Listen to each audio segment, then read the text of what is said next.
Hey guys, welcome back to my channel. So I'm here for my April book haul, and I think I did really well in April actually. Like, I know my thumbnail looked ridiculous, but out of all of these, I technically only paid for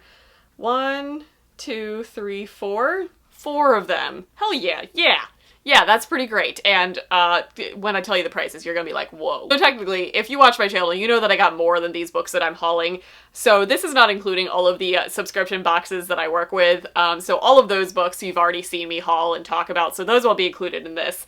But this will include the few subscription box books that I did get that I like bought separately just to have for myself, and some random arcs and purchases and things of that nature. So let's just get into it. I've got a trusty TBR card that needs a fill-in. So here we go. I'm gonna start with Book of the Month because those were the first books that I got at the very beginning of April. I got 3 books from Book of the Month because I had some extra credits built up and I said, why not? So the actual book that I picked for April was Normal People by Sally Rooney. I have already read this. I will give you my thoughts in my wrap-up video. They're not great, so stay tuned for that. But technically that was the April book that I picked, and then I added on a couple older titles. I mainly wanted to get a copy of The Secret History by Donna Tartt. I read The Goldfinch by her, and I really liked it. And her books, there's very polarizing opinions on which one of her books people will gravitate towards. I basically bought this because I haven't read it, but people were saying that if you like this book, you're gonna love If We Were Villains. So I'm going backwards. I adored If We Were Villains, so I'm gonna read this now, right? Does that make sense to you guys? Her books are dense and long, but they're so good, and I can't even tell you what it is about her writing that draws you in so much to these characters that you shouldn't really fall for. But this one is much like If We Were Villains, where it's set in kind of an academic college type setting, where it follows a group of tight-knit students who are very close to each other, and it says they slip gradually from obsession to corruption and betrayal and last into evil. Oh, that sounds so good, right? Right. So this is also very hard to find in hardback, but you can still get it on Book of the Month, so I like snatched it up when I saw that it was available. And okay, the third book that I added, I purposely waited to get it from Book of the Month. Okay. I've got some qualms. I'm gonna go on a tangent real quick and then I'll get back to the haul. So, I also got a copy of The Kingdom of Copper by S.A. Chakraborty. So, this is the sequel to The City of Brass, which is one of my favorite adult fantasies. I devoured that book. I loved it. And the version that I have is the Book of the Month. Hold on. Actually, let me grab it real quick and I'll show you my issue that I have. So this is the version that I have of the first book. It's got the Book of the Month symbol, as it always does. It has the thing underneath that shows that this was the December 2017 book. So this is the standard, like, Book of the Month height type book where it has the symbol. They're tall books. What is this? Do y'all see that? This isn't a Book of the Month version, and I'd have never gotten a book from Book of the Month that isn't their exclusive version. It doesn't have the symbol, it's shorter than the rest. What is this? Why did you do this to me, Book of the Month? I'm still gonna read it, and I'm still gonna love it, and this book is still beautiful. But I'm slightly peeved because I purposely waited and I didn't pre-order this so that I could get it from Book of the Month so it can match my Book of the Month. Okay, moving on. Nobody cares. Moving on to the next book. Next book that I have to show you guys is one that was sent to me off of my Amazon wishlist. So thank you so much, Nicole, for sending this to me. It was like a very pleasant surprise to arrive on my doorstep. But that book is Miraculum by Steph Post. I can't wait to read this. So, one of my go-to things, I will always read books set at carnivals or at circuses. Like, that's an automatic auto-buy, auto-read, everything auto type of purchase for me. So, when I heard about this book coming out, I was like, I need this because this sounds dark, it sounds sexy, it's set in a carnival, it's checking all of my boxes. So, this is set in 1922, in the Texas-Louisiana border. So this is basically taking place at the Pontillier Spectacular Starlight Miraculum is the name of the carnival. And this follows Ruby, who is our protagonist. She's a tattooed snake charmer. Sold. Totally sold. She sounds badass. Let me read you the sentence that like hooked me. It said, "One blazing summer night, a mysterious stranger steps onto the midway, lights a cigarette, and forever changes the world around him." Whew. So I can't tell if this is going to be a romance between her and him or if it's going to be like a dark murdery type of story, but there's going to be some action between these two characters. We don't know who this person is, but he's like changing the show around. He's like this dark, ominous, brooding, basically my type of dude, alright? So this sounds great. It says it's part Southern Gothic, part noir, part magical realism, and all Steph Post. I've never read Steph Post before, but this is telling me that I need to. So thank you so much to Nicole for sending this my way. Oh, I can't wait to get to this. I think I'm going to read this month because this sounds phenomenal. The next two books that I have to show you are two arcs that were sent my way, which I am like ridiculously excited about. The first one is Well Met by Jen DeLuca. As soon as I saw one of my friends showed this like early on, and I was like, I need this in my life. This is another Berkeley romance, which is like quickly becoming some of my favorite books. Like, I don't know what it is, but Berkeley, I love you so much. This is a Renaissance Fair romance. I know. I don't need to tell you anymore. I didn't need to hear anymore myself, but this is obviously set at a Renaissance Fair in Maryland, which I'm so excited about because that's like local. Like, I can go to the Maryland Renaissance Fair and act like I'm the characters in this book. It sounds so good. Oh my gosh. Okay, so this doesn't come out until September, but I am probably gonna read this like this month or next month, so I can let you guys know, because I can't wait until September to read this. So I'm so excited for this. So got this. Thank you so much to Berkeley for sending this my way. And the next book is a book that I am currently reading, so I have my bookmark pushed over to the side, but this is K.A. Tucker's newest release called Say You Still Love Me. Basically, y'all know how I felt about The Simple Wild. I've read a lot of K.A. Tucker since then, but The Simple Wild was like her peak. And in my mind, like, if that's her, like, progression of writing, this is going to be equally as amazing. So this is going to be a new adult, probably actually adult, because our protagonist is 29 years old. But her name is Piper, and she is a VP at her dad's multi-billion-dollar real estate development firm. And she is basically struggling with holding her own in a male-driven industry. So basically, she is this boss bitch character who wants to maintain her status at this male-driven industry, and she is constantly having to prove herself. But things get complicated when her very first love of her life shows up as a security guard at the firm. So I have already started this. I'm honestly like not that far into it, but this is one of the stories that takes place alternating in chapters between the present and the past. So we're reading what's happening with them currently, and we're also following their romance as teenagers. I'm loving it so far. I adore K.A. Tucker's writing. Like, it's just candy. You can just fly through it. So obviously I'm currently reading this, so I can let you guys know my thoughts very soon, but this doesn't come out until August 6th.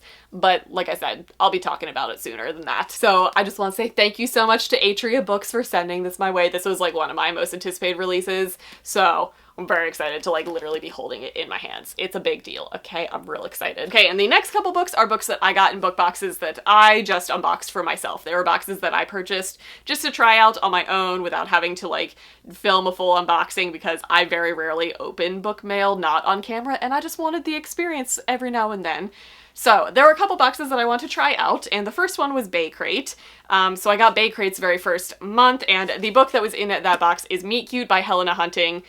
You guys know that I recently discovered my love of Helena Hunting's writing. I adored her Clipped Wings books, and I am working my way through her Puck series, and this I think is following. Surprisingly, don't be fooled by the cover. I think this is closer to the Clipped Wings end of her writing. I think it's pretty dark and heavy. I believe this is actually following the relationship between a chick and a dude, but the guy somehow becomes the sole guardian to his 13-year-old sister, and he is really struggling with this whole custody situation that he didn't see himself in, and I believe the chick, who is Kaylin, I think actually it's his attorney to help him deal with it. So it's not, I mean, the cover leads you to think this is going to be a super cute rom-com, but from what I've heard of people who have read this say that it's actually pretty dark and heavy and it's not very romantic.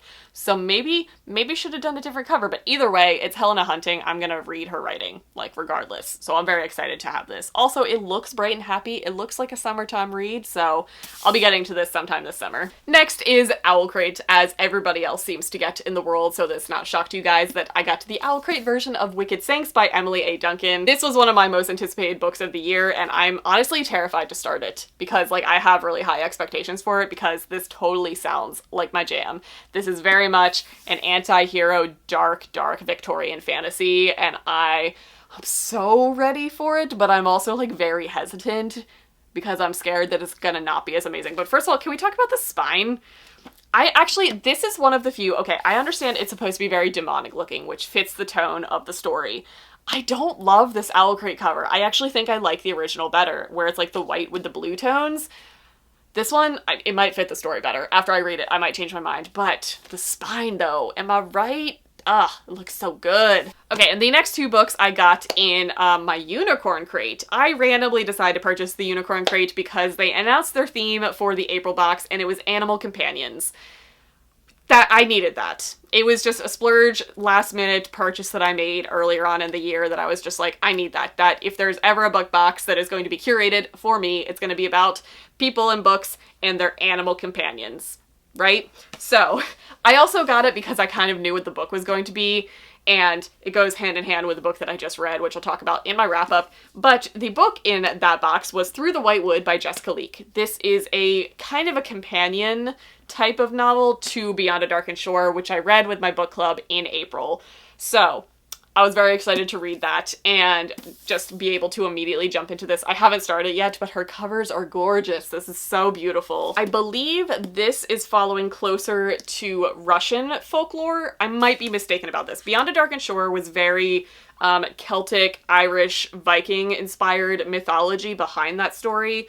And I think from what I've heard, based on the names, Katya and Kiev, I believe this is Russian inspired, which I'm so excited about. Her writing, it was amazing. Like, it blew me away. So I got this. I'm very excited about it. And in that box, we also got a graphic novel, which is called Norway by Kitten Cat Seaton. Oh my god, that's so cute. Kitten Cat. That's adorable. But this is book one, The Black Bull of Norway.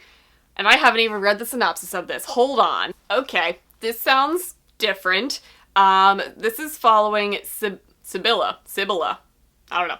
A young woman who has always craved adventure. A witch tells her that there is going to be an unusual betrothal in her future, and she's like, bring it on, because I like me some adventure. But she didn't really expect it to show up in the form of a huge magical bull on her doorway asking for her hand in marriage. Like a cow. Cow showed up and said, marry me. Probably said moo, actually. I don't know if it speaks English.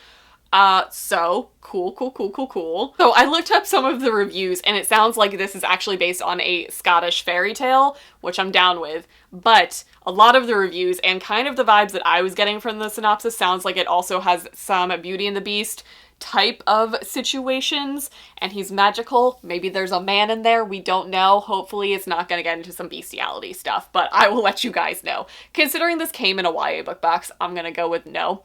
But this is also the first in a series, and I'm very excited to get to it. So I love me some graphic novels. I like the art style and like the color schemes. It's really dark colors in this. I'm digging it. So I will let you guys know if it's weird or if it's not, you know. All right, and then I picked up two random books. Y'all feel free to judge me over this, but I went into Ollie's, as you do, and you can't leave Ollie's without looking at the book section and probably going home with books because you look at the price on it and you're like, oh god, I can't let this sit on the shelf.